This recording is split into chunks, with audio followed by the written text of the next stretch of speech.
Hello দর্শক, এখন আমি এই মুহূর্তে চলে যাচ্ছি তিতাস নদীতে। তিতাস নদীর মধ্যে যাচ্ছি নৌকা নিয়ে ঘুরতাম।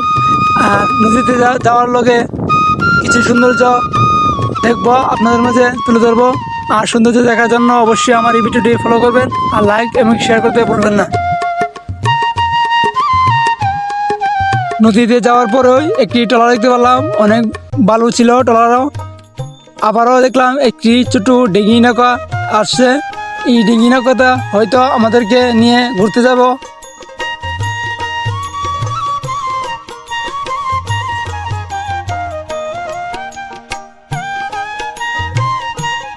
দেখতে পাচ্ছেন এই তিতাস নদীর পাড়ও বাড়ি দোকান অনেক কিছু হয়ে গেছে।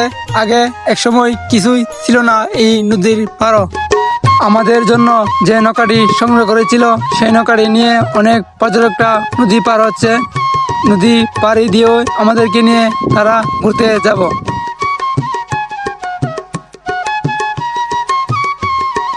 নৌকায় উঠতেই চোখে পড়লো তিতাস নদীর সৌন্দর্য, পানি এত ফর্সা, নিজের ছাড়া এই পানিতে দেখা যাবে। এই তিতাস নদীর সৌন্দর্য পানি দেখতে গেলে অবশ্যই চর কেমতাপুরে আসতে হবে। চর কেমতাপুরে আসতে গেলে কোনো টাকা বেশি খরচ হয় না, হয়তো 40 টাকা গাড়ি ভাড়া হবে যদি বিভিন্ন দেশ থেকে আসেন। যত দূরে চোখ যাচ্ছে শুধু নৌকাই দেখতে পাচ্ছি। আর আমি এসেছি দুপুর 1টা বাজে। আমি দুপুর টাইমে আসাতেই কিছু দেখতে পারি নাই।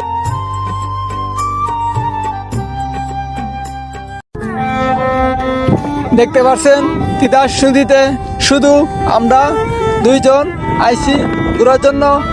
আমি আমার সাথে এমডি ওয়াসিম নৌকার মাঝখানে যে বসে রয়েছে, উনি লোকজনের সাথে গল্প করছে। আর নদীর যে সৌন্দর্য পানি, এই পানি তারা দেখছে।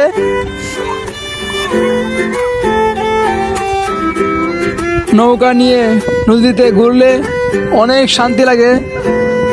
আর পানি শীতল, ঠান্ডা পানি শীতল অনেক ঠান্ডা করে দেয় আর অনেক ভালো লাগে।